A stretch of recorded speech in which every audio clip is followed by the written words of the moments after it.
ಇಲ್ಲಿ ಬೀಚಿಯವರು ಇದ್ದಂತಹ ಮನೆ, ಅವರ ಹಿರಿಯರ ಮನೆಗಳು, ಅವರ ಸಂಬಂಧಿಕರೆಲ್ಲ ಇದ್ದಾರೆ. ನಾವು ಅವ್ರನ್ನ ಮಾತಾಡ್ಸೋಣ. ಇದು ಕಟ್ಟಿ ಸೇತರಾಮಾಚಾರ್ ಅಂತ ಹೇಳಿ ಫ್ರೀಡಮ್ ಫೈಟರ್ಸ್ ಅವ್ರ ಮನೆ. ಇದು ಹೆಚ್ಚು ಕಡಿಮೆ 80-85 ವರ್ಷದ ಮನೆ. ಇದು ಈ ಮನೆಯ ಒಂದು ಸಾಂಪ್ರದಾಯಿಕವಾದ ಒಂದು ಅಡುಗೆ ಮನೆ ನೋಡಿ ಎಷ್ಟು ಚೆನ್ನಾಗಿದೆ ಇದು. ಅಥವಾ ಒಂದು 100 ವರ್ಷಗಳ ಹಿಂದಿನ ಒಂದು ಸಾಂಪ್ರದಾಯಿಕವಾದಂತಹ ಒಂದು ಮನೆ ಶೈಲಿ ನೋಡಿ.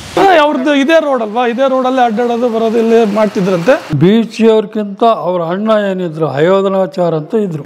ಅವರು ಅಯೋಧನಾಚಾರ ಬಂದು ನಮ್ಮ ಅಪ್ಪಗೆ ಬಹಳ ಕೇವಲ.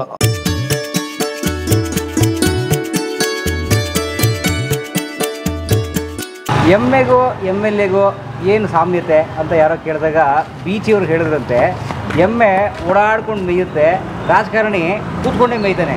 ಅದೇ ಸಾಮ್ಯತೆ ಅವ್ರಿಬ್ರಿಗೂ ಅಂತ. ಅಂದರೆ ಇದು ನಮ್ಮ ಹಾಸ್ಯ ಸಾಹಿತಿ ಬೀಚಿಯವ್ರು ಹೇಳಿದಂಥ ಮಾತು. ಇದು ಸುಮ್ಮನೆ ಒಂದು ತುಣುಕು, ಒಂದು ಸ್ಯಾಂಪಲ್ ಅಷ್ಟೇ. ಆದರೆ ಈ ಥರದ ವ್ಯಂಗ್ಯವಾದ ಮೊನಚಾದ ಹಾಸ್ಯದ ಮೂಲಕ ಸಾಹಿತ್ಯವನ್ನು ಬರೀತಾ ಒಂದು ಸಮುದಾಯವನ್ನು ಬೆಳೆದಿರ್ತಿದ್ದಂತಹ ಸಾಹಿತಿ ನಮ್ಮ ಬೀಚಿಯವರು. ಅವರು ಓಡಾಡಿ ಬೆಳೆದಂತಹ ಬಡಾವಣೆ ಸ್ನೇಹಿತರೆ ಇದು ನಾವು ಹರಪನಹಳ್ಳಿಯಲ್ಲಿರುವಂತಹ ಒಂದು ಬ್ರಾಹ್ಮಣ ಸಮುದಾಯದ ಒಂದು ಅಗ್ರಹಾರ ಅಂತ ಕರೀಬೋದು. ಇಲ್ಲಿ ರಾಯರಮಠ ಪಕ್ಕದಲ್ಲೇ ಇದೆ. ಇಲ್ಲಿ ಬೀಚಿಯವರು ಇದ್ದಂತಹ ಮನೆ, ಅವರ ಹಿರಿಯರ ಮನೆಗಳು, ಅವರ ಸಂಬಂಧಿಕರೆಲ್ಲ ಇದ್ದಾರೆ. ನಾವು ಅವ್ರನ್ನ ಮಾತಾಡ್ಸೋಣ. ಸೊ ನೀವು ನೋಡ್ತಾ ಇದ್ದೀರಿ, ಬನ್ನಿ ನಾವು ಹೋಗೋಣ ಸ್ನೇಹಿತರೆ ಹೊರಗಡೆಗೆ. ನಾವು ಬೀಚಿಯವ್ರು ಕೂರ್ತಾ ಇದ್ದ ಕಟ್ಟೆ ನೋಡಿದ್ವಿ, ಅವರ ಮನೆ ಇದ್ದಂಥ ಜಾಗ, ಅವರ ಸಂಬಂಧಿಕರ ಮನೆಗಳನ್ನ ನಾವು ನೋಡ್ಕೊಂಡು ಬರ್ತಾ ಇದ್ದೀವಿ ಹರಪನಹಳ್ಳಿಲಿ. ಇದು ವಿಜಯನಗರ ಜಿಲ್ಲೆ. ನನ್ನ ಜೊತೆಗೆ ಅವರ ಸಂಬಂಧಿಕರಾದ ಅಜಿತ್ ಅವರಿದ್ದಾರೆ. ಸರ್, ಇದು ಯಾರ ಮನೆ ಸರ್? ಇದು ಕಟ್ಟಿ ಸೇತರಾಮಾಚಾರ್ ಅಂತ ಹೇಳಿ ಫ್ರೀಡಮ್ ಫೈಟರ್ಸ್ ಅವ್ರ ಮನೆ. ಇದು ಇಲ್ಲಿ ಅವ್ರ ಮಗ ಸೊಸೆ, ಅವ್ರ ಮೊಮ್ಮಗ ಡಾಕ್ಟ್ರು, ಇವ್ರ ಮಗ, ಅವ್ರು ಡೆಂಟಲ್ ಡಾಕ್ಟರ್ಸು, ಈ ಕೇರಿ ಮುಖಂಡ್ರು ಇವರು. ಆಮೇಲೆ ಇಲ್ಲಿ ತಿಮ್ಳಾಪುರ, ದೇವ್ರ ತಿಮ್ಳಾಪುರ ಅಂತ ಇದೆ, ಅಲ್ಲಿ ವೆಂಕಟೇಶ್ ದೇವ್ರ ಪದ್ಮಾವತಿ ಇದ್ದಾರೆ, ಅದು ಧರ್ಮದರ್ಶಿಗಳು. ಈ ಫ್ಯಾಮಿಲಿ ಕುಟುಂಬ. ಇವರು ಬೀಚಿಯವ್ರ ಸಂಬಂಧಿಕರ? ಇಲ್ಲಿ ಆಲ್ಮೋಸ್ಟ್ ಅಲ್ಲೆಲ್ಲ ದೂರದ ಸಂಬಂಧಿಕರಂತಾನೆ ಅಂದ್ಕೊಳ್ಳಿ. ಎಲ್ಲ ಒಟ್ಟು ಒಂದೇ. ಅಲ್ಲಿಂದ ನಾವು ಹೆಣ್ಣು ತೊಗೊಂಡಿದ್ದೀವಿ, ಹೆಣ್ಣು ಕೊಟ್ಟಿದ್ದೀವಿ, ಆ ಥರ ಸಂಬಂಧ ಜಾಸ್ತಿ ಇಲ್ಲೆಲ್ಲ. ಫ್ಯಾಮಿಲಿ ಟ್ರೀ ಇದೇ ಬೇರೆ ಇದೆ. ಯಾಕೆಂದರೆ ನಮ್ಮ ಇತಿಹಾಸದಲ್ಲಿ ಇದೊಂದು ದೊಡ್ಡ ಮಂಥನ ಇದು. ಈ ಮಂಥನದಿಂದನೇ ಇವೆಲ್ಲ ಸಣ್ಣ ಸಣ್ಣ ಕುಟುಂಬ ಇದೆ. ಆಲದ ಮರ ಅವೆಲ್ಲ ಬೇರ್ಗಳು ಇದ್ದಂಗೆ. ಹಂಗಾಗಿ ಇವರೇ ಮೇನ್. ಇವರು ಬೀಚಿಯವರು, ಈ ಮನೆ ಮಾಲೀಕರು ಸೇತರಾಮಾಚಾರ್ಯರು ಮತ್ತು ಬೀಚಿಯವರು ಒಡನಾಟಿಗಳು. ಅವ್ರ ಬೀಚಿಯವರು ಇಲ್ಲಿ ಅವ್ರ ತಂದೆ ಮತ್ತು ಬೀಚಿ ಕೂಡ್ತಿದ್ದ ಜಾಗ. ಬನ್ನಿ, ಇಲ್ಲೊಂದು ಕಟ್ಟೆ ಇದೆ, ತೋರಿಸ್ತೀನಿ. ಈಗ ಇದು ಸಿಮೆಂಟ್ ಮಾಡಿದ್ದೀವಿ. ಇಲ್ಲೊಂದು ಕಟ್ಟೆ ಇತ್ತು, ನಾವು ಸಣ್ಣ ಹುಡುಗರಿದ್ದಾಗ. ಸೇತರಾಮಾಚಾರ್ಯರು ನಾವು ನೋಡಿದ್ದೀವಿ. ಸೇತರಾಮಾಚಾರ್ಯರು ಕೂಡ್ತಿದ್ದ ಜಾಗ ಇದು, ಸೇತುರಾಮಾಚಾರ್. ಬೀಚಿಯವರು ಅವರು ಇಲ್ಲಿ ಕೂತು ಮಾತಾಡ್ತಿದ್ರು ಅಂತ ಹಿಂದೆ ನಾವು ಕೇಳಿರೋದು. ಅವ್ರದ್ದು ಇದೇ ರೋಡ್ ಅಲ್ವಾ, ಇದೇ ರೋಡಲ್ಲಿ ಅಡ್ಡಾಡೋದು ಬರೋದು ಇಲ್ಲೇ ಮಾಡ್ತಿದ್ರಂತೆ. ಇಲ್ಲಿ ಅವ್ರು ಎಲ್ಲರೂ ಹೋಗ್ಬೇಕಾದ್ರೆ ಹಾಯ್ ಬಾಯ್ ಅನ್ನಂಗೆ ಮಾತಾಡೋ ಜಾಗ. ಇವರು ತುಂಬಾ ಹಾಸ್ಯ, ಅವರು ತುಂಬಾ ಹಾಸ್ಯ. ಹಂಗಾಗಿ ಇಬ್ರು ಒಡನಾಟ ತುಂಬಾ ಚೆನ್ನಾಗಿತ್ತು. ಈಗ ಅದ್ರ ಹೆಚ್ಚಿನ ಮಾಹಿತಿ ಅವ್ರ ಮಗ ಇವರಿದ ರಂಗನಾಥ್, ಕಟ್ಟಿ ರಂಗನಾಥ್ ಅಂತ, ಅವ್ರ ಮಗ. ಹೋಗೋಣ, ಒಳಗಡೆ ಹೋಗೋಣ. ಒಳ್ಳೆ ಮಳೆ ಬಂದ್ಬಿಡ್ತು ನಿಮ್ಮ ಹರಪನಹಳ್ಳಿಯಲ್ಲಿ. ನೀವು ಬಂದಿದ್ದ ಸುಖ, ನೆನಪು ಒಂದು, ನೀವು ಬಂದಿದ್ದ ಗಳಿಗೆ ಒಂದು. ಇವಳು ಅಮೂಲ್ಯ ಅಂತ ಹೇಳಿ, ನೀವು ಸೆಕೆಂಡ್ PU ಈ ಸಲ. ನಮ್ಮ ಕಸಿನ್ ಮಗಳು. ಇವಳು ಸರಿಗಮಪ ಫೈನಲ್ ತನಕ ಹೋಗಿ ವಾಪಸ್ ಬಂದಿದ್ದಾಳೆ. ಖ್ಯಾತ ಗಾಯಕಿ, ಹಿನ್ನೆಲೆ ಗಾಯಕಿ. ತುಂಬಾ ಚೆನ್ನಾಗಿ ಹೇಳ್ತಾಳೆ ಹಾಡು, ತುಂಬಾ ಚೆನ್ನಾಗಿ. ಹೌದು, ಇದು ಹೆಚ್ಚು ಕಡಿಮೆ 80-85 ವರ್ಷದ ಮನೆ. ಈಗೆಲ್ಲ ಸ್ವಲ್ಪ ಚೇಂಜ್ ಮಾಡಿದ್ದಾರೆ. ಮನೆ ಏನು ಎಲ್ಲ ಮೇನ್ ಗೋಡೆಗಳೆಲ್ಲ ಹಂಗೆ ಇದೆ, ಒಳಗಡೆ ಆಲ್ಟ್ರ್ ಮಾಡಿದ್ದಾರೆ. ಮನೆ ಹಂಗೆ ಇದೆ. ಒಂದು 80 ವರ್ಷ ಆಯ್ತಮ್ಮ ಮನೆ. 80 ವರ್ಷದ ಮನೆ. ಇವರು ಕಟ್ಟಿ ಸೇತರಾಮಾಚಾರ್ ಅವ್ರ ಕಟ್ಟಿ ಸೇತರಾಮಾಚಾರ್ ಮಗ. ಇವರು ಹೇಳಿದ್ನಲ್ಲ, ಸೇತರಾಮಾಚಾರ್ ಅವ್ರ ಮಗ. ಅವರು ನಮ್ಮ ಮಾವ ನಾಗರಾಜ್ ಭಟ್ ಅಂತೇಳಿ. ಇವರು ಸೇತರಾಮಾಚಾರ್ ಅವ್ರ ವೈಫ್. ಹೌದು ಹೌದು ಹೌದು, ಅವರೇ. ಇವ್ರ ತಂದೆ.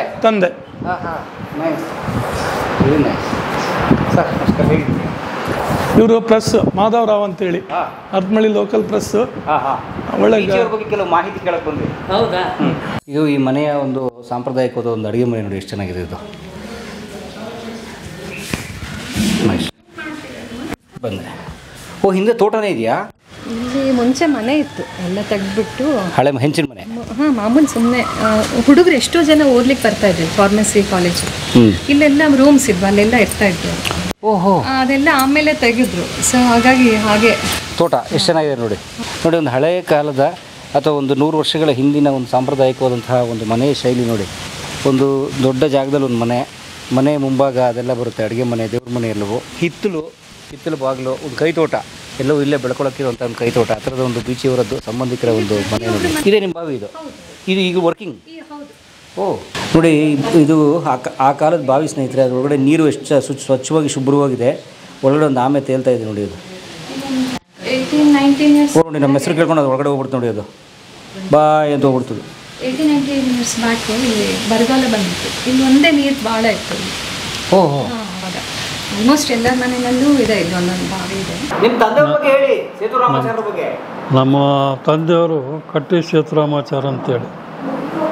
ಒರಿಜಿನಲ್ ಊರು ಬಂದು ನಮ್ಮದು ಮೈದೂರು ಅಂದರೆ ಚಿಗಟೇರಿ, ಮೈದೂರು, ಇದೇ ತಾಲೂಕು. ಅಲ್ಲಿಂದ ನಮ್ಮ ಗ್ರ್ಯಾಂಡ್ ಫಾದರ್ ಇಲ್ಲಿಗೆ ಶಿಫ್ಟ್ ಆದಾಗ ನಮ್ಮ ತಂದೆಯವರು ಇಲ್ಲೇ ಬಂದು ಇಲ್ಲೇ ಸೆಟ್ಲ್ ಆದರು. ವರ್ಷ ಒಂದು ಸಲ ನಾವು ಮೈದೂರು ರಥೋತ್ಸವಕ್ಕೆ ಹೋಗ್ತೀವಿ. ಆಂಜನೇಯನ ರಥೋತ್ಸವ ನಡೀತದೆ ವರ್ಷ, ಅಲ್ಲಿ ಕರೀತಾರೆ. ಅಲ್ಲಿ ಜನನೂ ಬಂದು ಕರೀತಾರೆ, ಹೋಗ್ತಿರ್ತಾರೆ. ಇನ್ನು ನಮ್ಮ ತಂದೆಯವ್ರದ್ದು ಅಲ್ಲಿಂದ ಇಲ್ಲಿ ಬಂದ ಮೇಲೆ ಅವರು SSLC ಮಡ್ರಾಸ್ SSLC ಓದಿದ್ದು. ಮಡ್ರಾಸ್ SSLC ಅವರು ಅಲ್ಲಿಗೆ ಎಜುಕೇಷನ್ ನಿಲ್ಲಿಸ್ಬಿಟ್ರು. ನಂತರ ಈ ಫ್ರೀಡಮ್ ಇದಕ್ಕೆ ಸ್ಟ್ರೈಕ್ನಲ್ಲಿ ಭಾಗವಹಿಸಿದರು. ಆವಾಗ ಈ ಬ್ರಿಟಿಷ್ ಗೌರ್ಮೆಂಟ್ನವ್ರು ಅವ್ರನ್ನ ಅರೆಸ್ಟ್ ಮಾಡಿ ವೆಲ್ಲೂರು ಜೈಲಿಗೆ ಕಳಿಸಿದರು ನಮ್ಮ ತಂದೆಯವ್ರನ್ನ. ಫ್ರೀಡಮ್ ಫೈಟರು ಆವಾಗ ಕರ್ಕೊಂಡೋಗಿದ್ದು. ಅಲ್ಲಿಂದ ವಾಪಸ್ಸು ಇಲ್ಲಿ ಬಂದ ಮೇಲೆ ನಾನು ಹುಟ್ಟಿದ್ದು. ಅದಾದಮೇಲೆ ನಾನು ಹುಟ್ಟಿದ್ದು. ಅದಕ್ಕಿಂತ ಮೊದಲು ನನ್ನ ಮೇಲೆ 3 ಜನ ಸಿಸ್ಟರ್ಸು, ಒಬ್ಬನು ಬ್ರದರು ಇದ್ದರು. ನನ್ನ ತರುವಾಯ ಕೆಳಗಡೆಗೆ 3 ಜನ ಸಿಸ್ಟರ್ಸು, ಒಬ್ಬರು ಯಂಗರ್ ಬ್ರದರ್ ಇದ್ದರು. ಈಗ ಅವರೂ ಇಲ್ಲ, ದೊಡ್ಡವರು ಬ್ರದರೇ ಇಲ್ಲ. ಮೇಲಿಂದ 2 ಜನ ಹೆಣ್ಮಕ್ಳು ಹೋಗ್ಯಾರ, ಕೆಳಗಿಂದ 2 ಹೆಣ್ಮಕ್ಳು ಹೋಗ್ಯಾರ. ಒಬ್ಬ ಅಕ್ಕ, ನಾನು, ಒಬ್ಬ ತಂಗಿ. ನಮ್ಮ ತಂಗಿನ ಇದೇ ಊರನ್ನ ಕೊಟ್ಟಿರೋದು. 3 ಜನ ಉಳ್ಕೊಂಡಿದ್ದೀವಿ. ಅವರು ಈ ಫ್ರೀಡಮ್ ಫೈಟರ್ ಇದರಲ್ಲೆಲ್ಲ ಭಾಗವಹಿಸಿದಂಥ ಏನಾದ್ರು ಸ್ಲೋಲಿ ಅಗ್ರಿಕಲ್ಚರ್ ಡೆವಲಪ್ ಮಾಡ್ಕೊಂತ ಬಂದರು.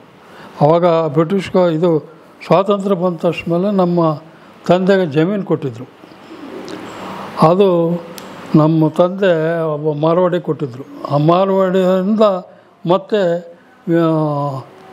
VVS ಅಂದರೆ ವೀರಶೈವ ವಿದ್ಯಾವರ್ಧಕ ಸಂಘದವರಿಗೆ ಅದನ್ನು ಭೂಮಿ ಕೊಡಿಸಿದರು.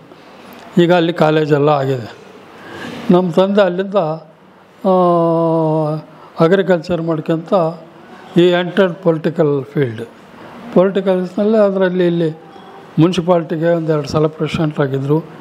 ಇಲ್ಲಿ TAPCMS ಅಂತಿದೆ, ಅಲ್ಲಿ ಒಂದು 35-40 ವರ್ಷ ಪ್ರೆಸಿಡೆಂಟ್ ಆಗಿ ಅಲ್ಲಿಗೆ ಇದ್ದರು. ಅಲ್ಲಿ ನಂತರ ಇಲ್ಲೊಂದು B90 ಸೊಸೈಟಿ ಅಂತ ಆವಾಗ, ಈಗ ಅದು VSSN ಅಂತ ಆಗಿದೆ. ಅಲ್ಲಿ ಅವರು ಅಲ್ಲಿನೂ ಕೂಡ ಪ್ರೆಸಿಡೆಂಟ್ ಆಗಿದ್ದರು. ಈ ಥರ ಮಾಡ್ಕೊಂಡು ಬಂದು ಆಮೇಲೆ ಅವರು ಲಾರಿ ಇಟ್ಟರು, 2 ಲಾರಿ ತಂದಿದ್ರು, ಲಾರಿ ಇಟ್ಟರು, ಎಲ್ಲ ಮಾಡ್ಕೊಂತ ಬಂದರು. ನಾವು ಅಣ್ಣ ತಮ್ಮಂದ್ರು 3 ಜನ. ಆಮೇಲೆ ಒಂದು ಸರ್ಟನ್ ಪೀರಿಯಡ್ ಆದಮೇಲೆ ಎಲ್ಲ ಬೈಫರ್ಕೇಟ್ ಎಲ್ಲ ಹಾಕ್ಯಂತ ಹೋದ್ವಿ. ನಮ್ಮ ತಾಯಿಯವರು 84-85 ಇಸ್ವಿಗೆ ಎಕ್ಸ್ಪೈರ್ ಆದರು. ನಂತರ 91 ಇಸ್ವಿಗೆ ನಮ್ಮ ತಂದೆಯವರು ಎಕ್ಸ್ಪೈರ್ ಆಗೋದು. ಅಣ್ಣ ತಮ್ಮದು ನಾವು ಬೇರೆ ಅಲ್ಲಿ ಒಬ್ಬ ಅಣ್ಣ ಇದ್ದ, ಅವನು ಹೋದ. ಈ ಕಡೆ ಪಕ್ಕ ಮನೆ ತಮ್ಮ ಇದ್ದ, ಆತನ ಹೋದ. ಈಗ ನಾವು ಈ ಮನೆಯಲ್ಲೇ ನಮ್ಮ ತಂದೆ ತಾಯಿನ ಇಟ್ಕೊಂಡು ಇದ್ವಿ. ಅವಾಗ ಅವರು ಹೋದರು. ತಂದೆಯವರು ಬೀಚಿಯವ್ರ ಸ್ನೇಹಿತರ? ಅವರೆಲ್ಲ ಸಮಕಾಲೀನರು. ಅವರ ಜೊತೆಗೆ ಆಟ ಆಡಿರ್ತಾರೆ, ಸ್ಕೂಲಾಗೆ ಇನ್ನೊಂದ್ರಾಗ ಆಟ ಆಡ್ಕೊಂತಿರ್ತಾರೆ ಅವರು. ಅದೇನು ಬೀಚಿಯವ್ರದ್ದು ಹೇಳಬೇಕಂದ್ರೆ, ಬೀಚಿಯವ್ರಿಗಿಂತ ಅವ್ರ ಅಣ್ಣ ಏನಿದ್ರು ಹಯೋಧನಾಚಾರ ಅಂತ ಇದ್ದರು. ಹಾಂ, ಅವರು ಹಯೋಧನಾಚಾರ ಬಂದು ನಮ್ಮ ಅಪ್ಪಗೆ ಭಾಳ ಕೇವಲ ಆ B90 ಸೊಸೈಟಿಗೆ ಅವ್ರನ್ನ ಸೆಕ್ರೆಟ್ರಿ ಮಾಡಿ ಇಟ್ಟಿದ್ರು. ಅವ್ರು ಸೆಕ್ರೆಟ್ರಿ ಆಗಿ ಕೆಲಸ ಮಾಡ್ತಿದ್ರು. ಇಲ್ಲೇ ಮನೆ ಇದ್ದಿದ್ದು ಅವ್ರದ್ದು. ಅವ್ರ ಜೊತೆಗಿದ್ದು ಅವ್ರ ತಮ್ಮ ಅವರೆಲ್ಲ ಪರಿಚಯನೇ. ಅವಾಗ ನಮಗೆ ನಮ್ಮ ಏಜಿಗೆ ನಾವು ಅವ್ರನ್ನೆಲ್ಲ ನೋಡಿಲ್ಲ, ಅಷ್ಟಾಗಿ ನಾವು ಕಾಂಟ್ಯಾಕ್ಟಾಗಿ ಬರಲಿಲ್ಲ. ನೀವು ಬೀಚಿಯವ್ರನ್ನ ಯಾವ್ದಾದ್ರು ನೋಡಿದ್ದೀರಾ? ನಾನು ನೋಡಿಲ್ಲ ಅವ್ರ ಮನೆ ನೋಡಿದ್ದೀನಿ ಅಷ್ಟೇ. ಅವ್ರು ನೋಡಿಲ್ಲ. ಮನೆ ಬೆಂಗಳೂರಿನಾಗೆ ಸಹಕಾರಿ ಇದಕ್ಕೆಲ್ಲ ಹೋಗಿದ್ವಿ ನಾವು, ಯಾವುದೋ ಒಂದು ಕೆಲಸಕ್ಕೆ. ಬೀಚಿ ಮನೆ ಎಲ್ಲಿತ್ತು ಅಂತಾರೆ? ಇಲ್ಲಿ ಈ ಹೋಟ್ಲ್ ಪಕ್ಕದ್ದು ಅಲ್ಲೇನಪ್ಪ, ಪಕ್ಕದ್ದು ಇವ್ರ ಅಣ್ಣನ ಮನೆ ಇದೆ, ಅವ್ರ ಅಣ್ಣನ ಮನೆ ಪಕ್ಕದ್ದು ಅದು ಬೀಚ್ ಅವ್ರದ್ದು. ಅದನ್ನೇ ಎಲ್ಲ ತೊಗೊಂಡ್ರೆ ಎಲ್ಲ ಟೈಮ್ ಇದಾಗಿದ್ದು ಎಲ್ಲ, ಮತ್ತು ಹೊಸ್ದಾಗಿ ಕನ್ಸ್ಟ್ರಕ್ಷನ್ ಮಾಡಿಬಿಟ್ಟಾರ. ಯಾವುದಂತೂ ಪರ್ಫೆಕ್ಟಾಗಿ ಹೇಳಲಿಕ್ಕೆ ಬರೋಲ್ಲ. ಅವರ ಮನೆ ಅಲ್ಲಿದ್ದಿದ್ದು. ಈ ಎದುರುಗಡೆ ಮನೆಯಲ್ಲಿ ಬೀಚಿ ಅವರು ಜಾಸ್ತಿ ಇರ್ತಿದ್ರು. ಇದು ಅನಂತ ತೀರ್ಥ ಅಂತ, ಈಗ ಮಠದ ಪೂಜಾರಿ ಅವರು ಅನಂತ ತೀರ್ಥ ರಾಘಣ್ಣ ಹನುಮಂತಾಚಾರ ಅಂತಿದ್ರು. ಅವರೇನೋ ಅವ್ರಿಗೆ ರಿಲೇಷನ್ನು ಏನೋ, ಅವ್ರ ಮನೆಯಲ್ಲಿ ಜಾಸ್ತಿ ಇರ್ತಿದ್ರು ಬೀಚಿಯವರು. ಈಗ ಅವ್ರ ಜೊತೆಗೆ ಬೀಚಿಯವ್ರ ಜೊತೆಗಿದ್ದಂದರೆ ಮತ್ತು ಅವರ ಸಂಬಂಧಿಕರು ಒಬ್ಬರು ಇದ್ದಾರೆ, ಬಕ್ರಿ ಆಚಾರ. ನಾನು ನಾಗರಾಜ್ ಭಟ್ ಅಂತ, tax consultant, income tax and GST practitioner ಇದೇ ಊರಲ್ಲಿ. ನಮ್ಮ ತಂದೆ ಅವರು ಫ್ರೆಂಡ್ಸು ಇದೇ ಊರಲ್ಲಿ, ಬೀಚಿಯವರು. ಯಾಕಂದರೆ ನಮ್ಮ ತಂದೆಯರ್ಕಿಂತ 1 ವರ್ಷ 2 ವರ್ಷ ಸೀನಿಯರು. ಅಷ್ಟು ಬಿಟ್ಟರೆ ಅವರು ಇಲ್ಲಿ ನಮ್ಮ ಮನೆಗೆ ಬಂದು ಹೋಗ್ತಿದ್ರು, ಮಾಡ್ತಿದ್ರು, ಅವೆಲ್ಲ ಪರಿಚಯ ಇತ್ತದು. ಬಟ್ ಈಗ ನಾವೇನು ಹೇಳೋಕ್ಕಾಗಲ್ಲ. ಬಟ್ ಇಲ್ಲಿ ಈ ಊರಲ್ಲಿ ಇದ್ದಿದ್ದು ನಿಜ. ಅವರು ಬಳ್ಳಾರಿ ಒಳಗೆ ಪೊಲೀಸ್ ಡಿಪಾರ್ಟ್ಮೆಂಟಲ್ಲಿ ಇದ್ದರು ಬೀಚಿಯವರು. ಆಮೇಲೆ ಅವರು ಬರಿತಕ್ಕಂಥ ಇವು ಪುಸ್ತಕಗಳು, ಸಾಹಿತಿಗಳು, ಎಲ್ಲರೂ ಗೊತ್ತಿದ್ದ ವಿಷಯ, ನಾವು ಹೇಳೋ ಅವಶ್ಯಕತೆ ಏನಿಲ್ಲ. ಒಳ್ಳೆ ಹಾಸ್ಯ ಸಾಹಿತಿಗಳು. ಆಮೇಲೆ ಇಲ್ಲಿ ಊರು ಇರ್ತಕ್ಕಂಥ ಸಿಚುವೇಷನು ಏನು ಅಂತ ತಮಗೆ ಅದಕ್ಕೆ ಹಾಸ್ಯ ಪ್ರವೃತ್ತಿಗೆ ಅಳವಡಿಸ್ಕೊಂಡು ಬರಿತಾಯಿದ್ರು. ಇಲ್ಲಿ ಏನು ನಡೀತಕ್ಕಂಥ ಘಟನೆಗಳು ಏನು ಇರ್ತಾಯಿದ್ವಲ್ಲ ಅವನ್ನೆಲ್ಲವನ್ನು ತಮ್ಮ ಒಂದು ಶೈಲಿಯೊಳಗೆ, ಸಾಹಿತ್ಯದೊಳಗೆ ಅದನ್ನು ಬರಿತಾಯಿದ್ರು. ಆ ಅಭ್ಯಾಸ ಅವರು ಅದನ್ನು ಮೇಂಟೈನ್ ಮಾಡ್ಕೊಂಡು ಬಂದಿದ್ರು. ಈ ಏನು ಸಬ್ಜೆಕ್ಟ್ ತೊಗೊಂಡ್ರು ಕೂಡ ಹತ್ತಮಳ್ಳಿದೆ ಅದರೊಳಗೆ ಅವ್ರು ತೊಗೊಂಡಿರ್ತಕ್ಕಂಥ 80% ಹತ್ತಮಳ್ಳಿಯಿಂದನೇ ಸಬ್ಜೆಕ್ಟ್ಗಳು ಜಾಸ್ತಿ ಇದ್ದು. ಒಂದೇ ಒಂದು ಉದಾಹರಣೆ ಕೊಡ್ತೀನಿ. ನಿಮ್ಮ ಪ್ರಾಣೇಶ್, ಗಂಗಾವತಿ ಪ್ರಾಣೇಶ್ ಅವರು ಬೀಚಿ ಫಾಲೋಯರ್. ಅವರೇ ಬುಕ್ಗಳು ಸಾಕಷ್ಟು ಓದ್ಕೊಂಡು ಅವರಿಂದ ಹಾಕಿರ್ತಕ್ಕಂಥ ಪಾಠದಿಂದ ಅವ್ರು ಮುಂದೆ ಬಂದಿವೆ ಅಂತ ಎಷ್ಟೋ ಕಡೆ ಹೇಳ್ಕೊಂಡ್ಯಾರ. ಅದಾ ಎಲ್ಲ ಒಂದು ಇದು ಹೇಳಬಾರ್ದು ಎಂಬ ಪಾಯಿಂಟು ಅವ್ರ ಹತ್ರ ಇರಲಿಲ್ಲ, ಬೀಚಿಯವರಿಗೆ ಹತ್ರ. ಇದನ್ನು ಮುಚ್ಚಿಡಬೇಕು ಇಲ್ಲ ಅಂಥದ್ದು ಇಲ್ಲ ಅವ್ರ ಹತ್ರ. ಒಂದೊಂದು ಎಕ್ಸಾಂಪಲ್ ಹೇಳ್ತೀನಿ. ಹತ್ತಮಳ್ಳಿ ನಮಗೆ ಗೊತ್ತಾಗಬೇಕು ಅಂದರೆ ಭೂಮಿ ಆಗಿದ್ರೆ ನಮ್ಗೆ ಗೊತ್ತಾಗ್ತದೆ ಅಂತ ಅದನ್ನು ಗಂಗಾವತಿ ಪ್ರಾಯಶ್ ಕೂಡ ಓಪನ್ ಮೀಟಿಂಗ್ ನೋಡಿ ಕೂಡ ಹೇಳ್ಯಾರ ಅವರು. ಯಾಕೆ ಅಂತಂದರೆ ಎಲ್ಲಿ ಅಂದರೆ ಯಾಕೆ ಹೇಳಿದ್ರು ಆ ಪಾಯಿಂಟು ಅಂದರೆ ಹಿನ್ನೆಲೆನೂ ಅದೇ, ಸುಮ್ಮನೆ ಬರೀ ಅವರೇನು ಹೇಳಿಲ್ಲ. ಅಥವಾ ಅದು ಬೇರೆಯವ್ರಿಗೆ ಹಾಸ್ಯಾಸ್ಪದ ಆದರೂ ಕೂಡ ಅದು ರಿಯಾಲಿಟಿ ಇದ್ದಿದ್ದನ್ನು ಅವ್ರು ಹೇಳಿದ್ದಾರೆ. ಕೆಲವರು ಅದನ್ನು ಹಾಸ್ಯಾಸ್ಪದ ತೊಳ್ತಾರೆ. ಮೊದಲು ಇಲ್ಲಿ ಬ್ರಾಹ್ಮಣಕ್ಕೆ ಜಾಸ್ತಿ ನಮ್ಮೂರಲ್ಲಿ, ಹತ್ತಮಳ್ಳಿಲಿ. ಆವಾಗ 600-1000 ಜನ ತನಕ ಪಾಪ್ಯುಲೇಷನ್ ಇತ್ತು ಬರೀ ಬ್ರಾಹ್ಮಣರದು ಹತ್ತಮಳ್ಳಿಲಿ. ಅದಕ್ಕೆ ಅವ್ರೇನು ಮಾಡಿ ಜಾಸ್ತಿ ಹೇಗೆ ಮಾಡಿದ್ರು ಅಂದರೆ ಹರಪನಹಳ್ಳಿ ಒಳಗೆ ನಮ್ಮ ಬ್ರಾಹ್ಮಣರನ್ನ ಒಗ್ಗಟ್ಟಾಗ್ಲಿಕ್ಕೆ ಚಾನ್ಸಸ್ ಕಡಿಮೆ. ಅದನ್ನು ಯಾವ ರೀತಿ ಮಾಡ್ಬೇಕಪ್ಪ ಅಂತಂದರೆ ಎಲ್ಲರ ಪುರಾಣ ಕರೆದ್ರೆ ಇಲ್ಲ ಇಂಥ ಅಲ್ಲಿಗೆ ಮಠಕ್ಕೆ ಬರ್ರಿ ಅಂದರೆ ಸೀದಾ ಅಲ್ಲಿ ಬಂದುಬಿಡ್ತಿದ್ರು. ಇದೇ ನಮ್ಮಲ್ಲಿ ಇರ್ತಕ್ಕಂಥದ್ದನ್ನು ಹಾಗೆ ಅಂತ ಆ ರೀತಿ ತೋರಿಸ್ತಾ ಇರ್ತಾರೆ. ಮಠಕ್ಕೆ ಬಂದಿದ್ದು ಬಂದ್ಬಿಡ್ತಾರೆ ಅಲ್ಲ, ಹಾಗಲ್ಲ. ಮಠದಲ್ಲಿ ಫಂಕ್ಷನ್ ಇದೆ, ಅಲ್ಲಿ ದಾಸೋಹ ಅದೇ ಅಂದರೆ ತೀರ್ಥ ಪ್ರಸಾದ ಅದ ಅಂದರೆ ಅಲ್ಲಿ ಬರ್ತಾರೆ, ಅಲ್ಲಿ ಜನದ ಒಗ್ಗಟ್ಟಿಗೆ ಗೊತ್ತಾಗ್ತದೆ ಅಂತ ಹಿಂಗೆ ಅದನ್ನು ಅವರು ಇದ್ದಿದ್ದನ್ನು ಹೇಳ್ತಾಯಿದ್ರು. ಬೇರೆಯವ್ರು ಅದನ್ನು ಹಾಸ್ಯಾಸ್ಪದ ತೊಗೊಂಡು ಅದನ್ನು ಬೇರೆ ಯಾವ ಕಲ್ಪನೆಗಳು ಮಾಡ್ಕೊಂಡು ಏನು ಹೇಳ್ತಿದ್ರು ಅಂತ. ಹಾಗೆ ಅಂಥ ಉದಾಹರಣೆಗಳು ಭಾಳ ಅವ. ಹಾಸ್ಯ ವ್ಯಂಗ್ಯ ವಿತ್ ಹಾಸ್ಯ ಭಾಳ ಚೆನ್ನಾಗಿ ಮಾತಾಡ್ತಿದ್ರು. ಅವ್ರ ಬರೆದ ಪುಸ್ತಕಗಳು ಸಾಕಷ್ಟು ಇವೆ, ನೀವು ನೋಡಿರ್ಬೋದು. ನಮ್ಮ ಫ್ರೆಂಡ್ ವಕೀಲ್ ಕೃಷ್ಣಮೂರ್ತಿ ಅಂತಿದ್ರು, ಅವರಿಗೆಲ್ಲ ಸ್ವಲ್ಪ ಜಾಸ್ತಿ ಗೊತ್ತು. ಅವ್ರ ಊರಲ್ಲಿ ಇಲ್ಲಿ ಇವತ್ತು ಬೆಂಗಳೂರಿಗೆ ಹೋಗಿದ್ದಾರೆ. ನೋಡಿದ್ವಿ. ಅಂದರೆ ಆಳು ತೀರಾ ಅಷ್ಟು ಹೈಟ್ ಇಲ್ಲ, ತೀರಾ ಗಿಡ್ಡಕ್ಕೂ ಅಲ್ಲ, ಮೀಡಿಯಮ್ ಸೈಜು. ಒಂದು ಪೈಜಾಮು, ಒಂದು ಜುಬ್ಬ ಟೈಪ್ ಹಾಕ್ತಾಯಿದ್ರು. ವೇಸ್ಟ್ ಕೋಟ್ ಮೇಲ್ಗಡೆಗೆ ವೇಸ್ಟ್ ಕೋಟ್ ಹಾಕ್ತಾಯಿದ್ರು. ಇಲ್ಲಿ ಬರ್ತಕ್ಕಂಥ ಒಂದು ವೇಸ್ಟ್ ಕೋಟು ಅದು ಹಾಕೊಂಡು ಇರ್ತಾಯಿದ್ರು. ಅಭ್ಯಾಸಗಳು ಎಲ್ಲರಿಗೂ ಗೊತ್ತಿದ್ದದ, ನಾವು ಹೇಳಬಾರ್ದು. ಅವನ್ನ ದೊಡ್ಡವ್ರು ಅವ್ರು ದೊಡ್ಡವರು, ನಾವು ಸಣ್ಣರಾಗ್ತೀವಿ, ಅವ್ರ ಬಗ್ಗೆ ನಾವು ಮಾತಾಡಬಾರ್ದು. ಅವರಲ್ಲಿ ಏನು ಹ್ಯಾಬಿಟ್ಸ್ ಕೆಲವರು ಎಲ್ಲರಿಗೂ ಗೊತ್ತದ ಅಂತಾರೆ. ನಮ್ಗೆ ಗೊತ್ತಿಲ್ಲದ ವಿಷಯ ನಾವು ಮಾತಾಡ್ಲಿಕ್ಕೆ ಹೋಗ್ಬಾರ್ದು. ಈಗ ನೀವು ಅವ್ರನ್ನ ನೋಡಿರೋದು ಪೊಲೀಸ್ ಆದಮೇಲೆ? ಪೊಲೀಸ್ ಡಿಪಾರ್ಟ್ಮೆಂಟ್, ಪೊಲೀಸ್ ಅಲ್ಲ ಅವರು, ಪೊಲೀಸ್ ಡಿಪಾರ್ಟ್ಮೆಂಟ್ ಒಳಗೆ ಅಕೌಂಟ್ ಸೆಕ್ಷನ್ ಒಳಗೆ ಇದ್ದರು ಅವರು. ಲೆಕ್ಕಪತ್ರ ಅಕೌಂಟ್ ಸೆಕ್ಷನ್ನಾಗ ಇದ್ದರು police department as a clerk. FDC SDC ಏನು ಇರ್ತದಲ್ಲ, ಆದರೆ ಆ ಇದರೊಳಗೆ ಇದ್ರು ಅವರು. To that extent I know it. ಬಳ್ಳಾರಿಯಲ್ಲಿದ್ದರು. ಹಾಗೆ ನೀವು ಯಾವತ್ತೂ ಮಾತಾಡಿಲ್ಲ ಅವತ್ತೆ? ನಾನು ಮಾತಾಡಿಲ್ಲ, ಯಾಕಂದ್ರೆ ಅವರು ದೊಡ್ಡವರಾಗ್ತಿದ್ರು, ನಮ್ಮ ಮನೆ ಬರ್ತಿದ್ರು, ನಮ್ಮ ಫಾದರ್ ಹತ್ರ ಮಾತಾಡ್ತಿದ್ರು ಅಷ್ಟೇ. ನಾವು ಸಣ್ಣ ಹುಡ್ರಲ್ಲ, ಸಣ್ಣ ಹುಡ್ರು ನಾವು ಬೇಡ ಒಂದು 10-15 ವರ್ಷ ಇರ್ಬೋದು. ಅಲ್ಲ, ನಾವು PUC ಬಂದಾಗ ನೋಡಿ, ನಾವು PUC ಇದ್ದಾಗ ನೋಡಿ, ಯಾಕಂದರೆ ಅವ್ರನ್ನ ಇಲ್ಲಿಗೆ ನಮ್ಮ ಗೌರ್ಮೆಂಟ್ ಜೂನಿಯರ್ ಕಾಲೇಜಿಗೆ ಕರೆಸ್ತಾಯಿದ್ರು, ಫಂಕ್ಷನ್ಗೆ ಕರೆಸ್ತಾಯಿದ್ರು ಎಲ್ಲ. ಯಾಕಂದ್ರೆ ಲೋಕಲ್ ಪರ್ಸನ್ನು ಸಾಹಿತಿ ಅಂತ ಹೇಳಿ ಅಭಿಮಾನ ಇರ್ತದಲ್ಲ, ಹಾಗಾಗಿ ಹೈಸ್ಕೂಲ್ಗೆ ಅಲ್ಲಿ ಕರೆಸಿ ಮಾತಾಡ್ತಿದ್ರು. ಅವೆಲ್ಲ ಚೆನ್ನಾಗಿತ್ತು, ಆ ವಿಷಯದೊಳಗೆ ಚೆನ್ನಾಗಿತ್ತು. ಬಟ್ ನಾವು ಪರ್ಸನಲ್ ಮಾತಾಡಿಲ್ಲ, ನೋಡಿದ್ದೀವಿ, ಎಲ್ಲ ಗೊತ್ತಿದೆ. ಹಾಗೆ ಹೌದಾ?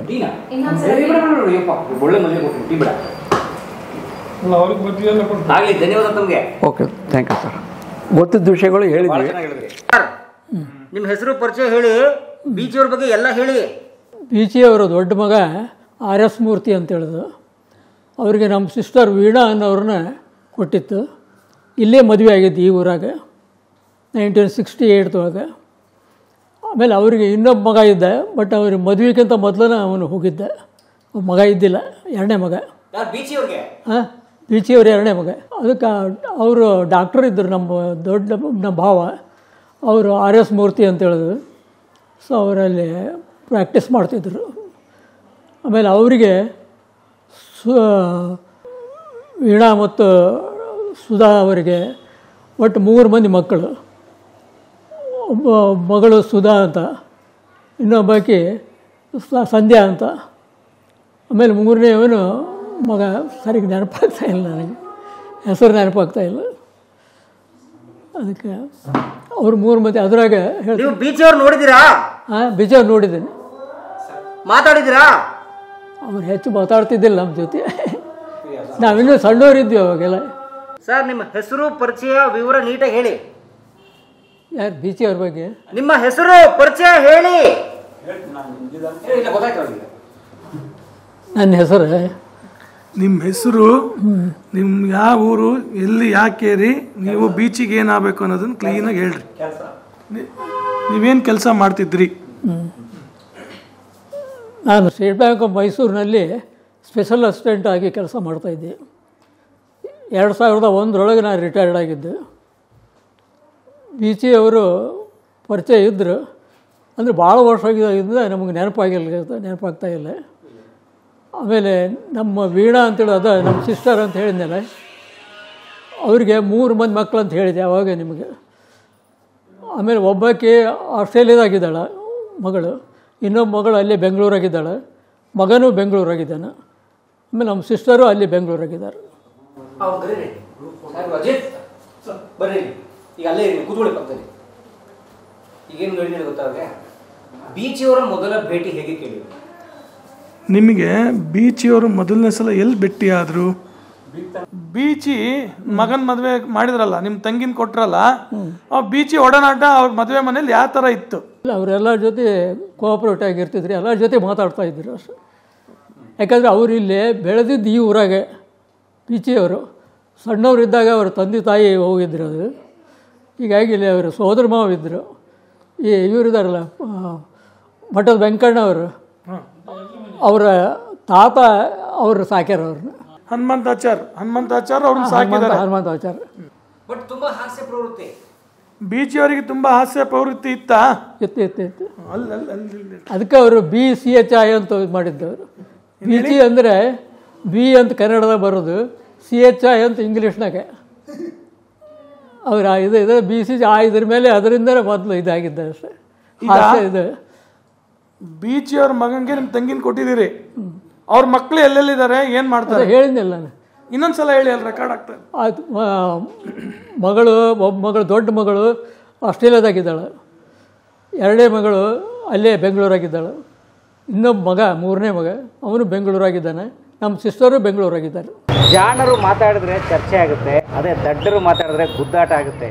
ಇದನ್ನು ಕೂಡ ನಮ್ಮ ಬೀಚಿಯವರು ಹೇಳಿದ್ರು. ರಾಯಸಂ ಭೀಮಸೇನ ರಾವ್ ಅಂತಹ ಹಾಸ್ಯ ಸಾಹಿತಿ, ಹಾಸ್ಯದ ಮೂಲಕ ಒಂದು ಸಮಾಜವನ್ನು ತಿದ್ದಬಹುದು ಅಂತ ಹೇಳಿ ತುಂಬ ಮೊನಚಾದ ಹಾಸ್ಯವನ್ನು ಬರೀತಿದ್ದಂತಹ, ತುಂಬಾ ವ್ಯಂಗ್ಯದ ದೃಷ್ಟಿಯಲ್ಲಿ ಸಮಾಜವನ್ನು ನೋಡ್ತಿದ್ದಂತಹ, ವಿಮರ್ಶಾತ್ಮಕವಾಗಿ ಚಿಕಿತ್ಸಾತ್ಮಕವಾಗಿ ಸಮಾಜವನ್ನು ನೋಡ್ತಿದ್ದಂತಹ ಸಾಹಿತಿ ಬೀಚಿಯವರು ಒಂದು ಇಡೀ ಸಮುದಾಯವನ್ನು ಪ್ರಜ್ಞಾವಂತಗೊಳಿಸಿದವರು ನಮ್ಮ ಬೀಚಿಯವರು.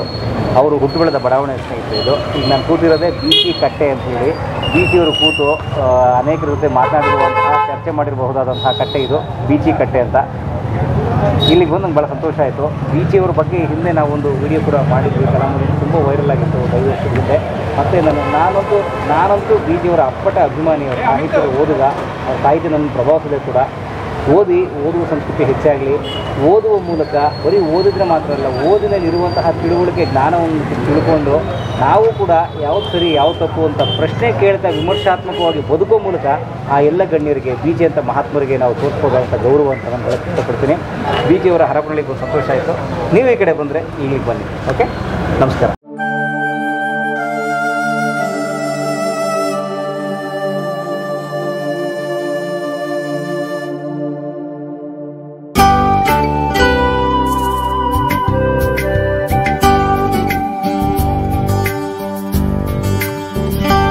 ಈ ವಿಡಿಯೋ ನೋಡಿದ್ದಕ್ಕೆ ನಿಮಗೆ ತುಂಬ ಧನ್ಯವಾದಗಳು. ಪುಸ್ತಕಗಳನ್ನು ಓದು ಮನಸ್ಸನ್ನು ಅರಳಿಸುತ್ತೆ, ಬುದ್ಧಿಯನ್ನು ಚುರುಕು ಮಾಡುತ್ತೆ, ಕಾಣದ ಹೊಸ ಲೋಕವನ್ನು ಪರಿಚಯಿಸುತ್ತೆ. ಹಾಗಾಗಿ ಓದುವ ಸಂಸ್ಕೃತಿ ಹೆಚ್ಚಾಗ್ಲಿ. ಧನ್ಯವಾದ.